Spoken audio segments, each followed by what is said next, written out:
Alright, so I saw Godzilla today, um, and I will say it lived up to my expectations.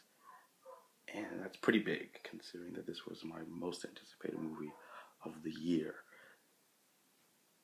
That's kind of cool, I have to think.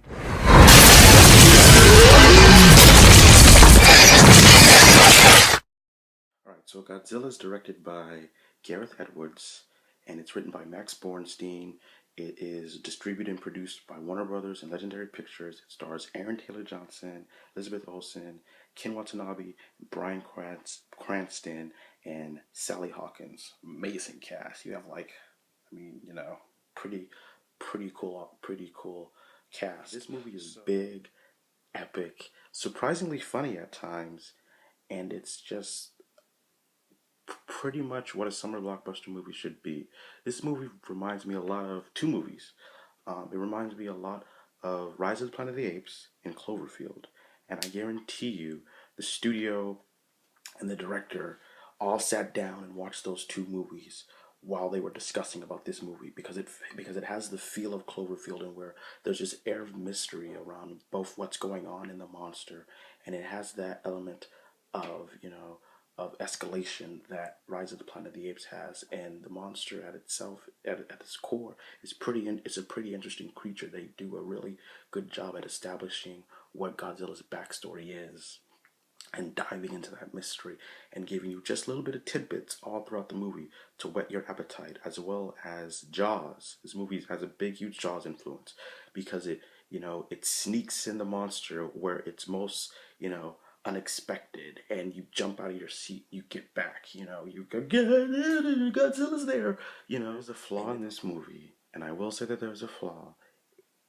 And I mentioned before about the cast and how the cast is stacked. This movie has a great cast. It's just the writer. I, I can only assume Max thought that most of the cast was going to be a bunch of unknowns because the character development just isn't there, and the emotion that this movie wants to have isn't there. Frank Darabont said that he worked on the script and he wanted it to be a human drama at the center, a real human drama, and it's not there. Um, Aside from Cranston and Ken Watanabe, who give great performances, everybody else just kind of stands there and waits for Godzilla to come up, and Godzilla doesn't really come up the until almost near the end of the second act is when you see Godzilla. And this movie is 2 hours long, but it's so quick that by the time Godzilla comes up, it seems like you've only been in the movie for about 20 minutes when actually you're in the movie for almost an hour. And the characters are written broadly. Some of them have not that good dialogue. There's a couple of military people that just come in to give quippy one-liners and then leave. Ayler Taylor Johnson, he kind of looks not bored, but he just looks out of it throughout it. Elizabeth Olsen is trying, but she can't really give what she's given. Like I said, only Ken Watanabe and Bryan Cranston. I wish they would have been the center of the movie because then you would have gotten the emotion that you needed. If those two members were the stars of the movie, then you would have gotten that emotion and you would have felt that the sense of risk and what's at stake here. Sally Hawkins is barely in the movie. She doesn't do much. You have an Academy nominated actress. I think she in an Oscar actress. She's won an Oscar and got nominated last year, and she's just like I said before about Aaron Taylor Johnson and Elizabeth Olsen. She's just standing around waiting for Godzilla, and that's what most of the characters do in this movie. They just stand around. They go, oh crap, Godzilla, and they react to it. But you don't buy the chemistry between Aaron Taylor Johnson and Elizabeth Olsen. It's not there. Aside from those flaws, the movie's awesome. It is the true summer movie that we've been waiting for. We got Captain America in April. We got Amazing Spider-Man, the lackluster, mediocre Spider-Man 2 that came out last week. This is the kicker off of summer. It's the best reboot we've had gotten since Rise of the Planet of the Apes.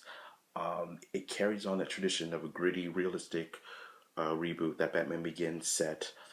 The director, I'm telling you right now, Warner Brothers needs to get Gareth Edwards on a DC project because he knows how to wow the audience. And this is a classic throwback to those summer blockbuster monster movies.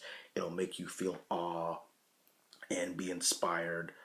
Aside from the semi-weak characters, to stand out, as I said previously before.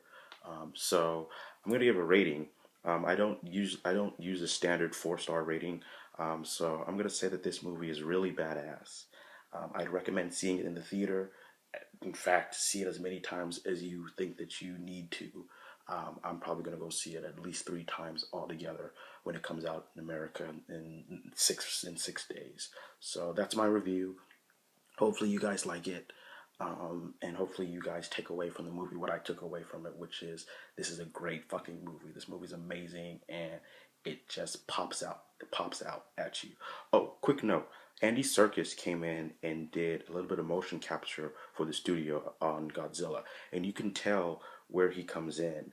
There's some poses and some looks that Godzilla gives, and you go, "That's Andy Serkis, you sly fucker, you." So yeah, that's a quick little tidbit of information that you probably didn't know about the movie.